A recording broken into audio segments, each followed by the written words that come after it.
নমস্কাৰ বন্ধু-বান্ধৱীসকল, তোমালোকৰ বাবে এটা ভাল খবৰ।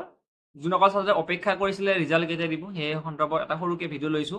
ইতিমধ্যে বহুতে গম পাইছা, গম পালেও কিন্তু অলপমান তোমালোকে এই ভিডিঅ'টো চোৱাটো প্ৰয়োজন। ঠিক আছে, ফাৰ্ষ্টলি হ'ব তোমালোকৰ যে মেট্ৰিক পৰীক্ষাৰ ৰিজাল্ট ইতিমধ্যে প্ৰচাৰ হৈ আছে ছ'চিয়েল মিডিয়াত বা নিউজ লাইভ বা যিকোনো নিউজ চেনেলবোৰত। তোমালোকে পাই আছা যে ৰঙালী বিহুৰ মানে পূৰ্বে মানে আগতে তোমালোকৰ মেট্ৰিক পৰীক্ষাৰ ৰিজাল্ট ঘোষণা হ'ব বুলি। এতিয়া কথা হ'ল যে ৰঙালী বিহু আচলতে তোমালোকে গম পাইছা যে 15 তাৰিখৰ পৰা এপ্ৰিলৰ 15 তাৰিখে অনুষ্ঠিত হ'ব। আজি তোমালোকৰ 8 তাৰিখ, আজিৰ দিনটো গ'লে কালিৰ পৰা 9 তাৰিখ হ'ব। ঠিক আছে, এই কেইদিনৰ ভিতৰত এটা আশা আছেনে নাই? ঠিক আছে, ইতিমধ্যে কিন্তু শিক্ষামন্ত্ৰী হওক বা তোমালোকক আমাৰ CM ছাৰ এতিয়ালৈকে কোনো আপডেট দিয়া নাই। যদি ইতিমধ্যে আমি এই খবৰটো আমি পাইছোঁ ডাইৰেক্ট বৰ্ডৰ মানুহৰ মুখৰ পৰা পোৱা নাই, কিন্তু বৰ্ডৰ মানুহৰ লগত আজি এটা বৈঠক হৈছিলে আপচুৰ। সেই বৈঠকত তেওঁলোকেহে কোৱা এটা প্ৰতিবেদন।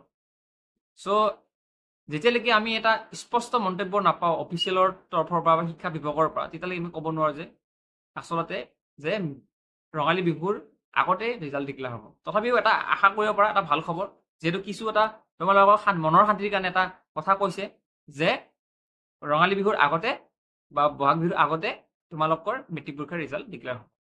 এইটো কিমান দূৰ সত্য কিমান দূৰ অসত্য এইটো এতিয়ালৈকে কোনো garanti নাই। 50-50 চান্স আছে। 50% চান্স মেট্ৰিক পৰীক্ষাৰ ৰিজাল্ট এপ্ৰিলৰ ধৰি লওক যোনটো ক'লো মই ৰঙালী বিহুৰ আগত বা পিছত দিব পাৰে। 50-50 চান্স, এইটো 100% চান্স নহয়।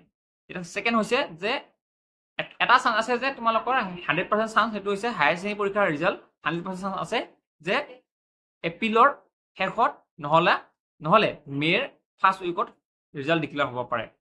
আৰু এটা প্ৰশ্ন এটা আহি পৰিল যে তোমালোকে নিশ্চয় গম পাইছা যে মে' মাহত চাগে তোমালোকৰ পঞ্চায়ত ইলেকশ্যন আছে।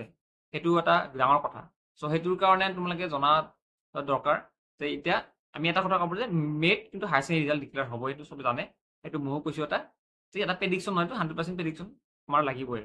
এতিয়া কথা হ'ল এইকেইদিন অপেক্ষা কৰা, বিহু চোৱা ভালদৰে, আৰু ৰিজাল্টৰ পিছত কিন্তু তোমালোকে এবাৰ মনত ৰাখা যিহেতু চিট কেপাচিটি বহুত কম, চৰকাৰী স্কুলবোৰত চিট কেপাচিটি বহুত কম আছে। তাতে তোমালোকে চিট পাবৰ কাৰণে অলপমান চাই থাকা যে কোনখন কলেজত কি কি ব্ৰাঞ্চ আছে, কি কি ছাবজেক্ট আছে, সেইবোৰ চাই লোৱা। তাৰপাছত তোমালোকে ধুনীয়াকৈ টেটবোৰ বা তোমালোকৰ ছাবজেক্টখিনি ভালকৈ চইচ কৰি ল'বা। ঠিক আছে, আৰু বেলেগ একো নকওঁ। ভাল খবৰ, যিহেতু যদি সোনকালে আপডেটটো পাওঁ বা অফিচিয়েল মানুহ বা অফিচিয়েলভাৱে যোনবোৰ ব্যক্তি আছে, বিষয়াসকল আছে, যদি এই কথা যদি কয় তেতিয়াহ'লে এটা কথাটোৰ মূল্য থাকে। কিন্তু এটা সংগঠন বা যিকোনো মানুহে কোৱাৰ লগে লগে সেই বস্তুটোৰ মূল্যটো ইমান নাথাকে, কাৰণ সেইটো তেওঁলোক চৰকাৰী মানুহ নহয়। চৰকাৰী মানুহে যদি কথাখিনি কয় তেতিয়াহ'লে কি হয়, এটা কথাটো ক'ব পাৰি যে আহি দিব।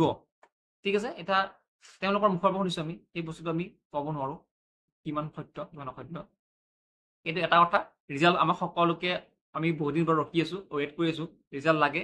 আৰু তেওঁলোক ল'ৰা ছোৱালীও মানে বহুদিন অপেক্ষা কৰি আছিলে। সেইবাবে আজি যদি সেই খবৰটো ভাল হয় তেনেহ'লে আমি মিঠাই চিঠাইৰ কাৰণে দোকানীবোৰক মই এটা কৈছোঁ, আপোনালোকে অলপ মিঠাই এতিয়াৰ পৰা অলপ বেছিকৈ বনোৱাৰ চেষ্টা কৰক। কাৰণ কিয়, যোৱা বছৰ মামাও বা এনেকুৱা ৰাতি 3টা বজাত টুইট কৰিছিলে যে ৰিজাল্ট অহাকালি 9 বজাত ৰিজাল্ট ডিক্লেয়াৰ হ'ব বুলি। এনেকৈ যোৱা বছৰ তেওঁলোকে মেছেজ দিছিলে। চ' এইবাৰেই যাতে তেওঁলোকে এই প্ৰফিটটো যাতে ল'ব পাৰে, সেইকাৰণে তেওঁলোকে মিঠাইবোৰ অলপ এডভান্স কৰি অলপ বেছিকৈ বনাই থ'ব পাৰে। ধন্যবাদ।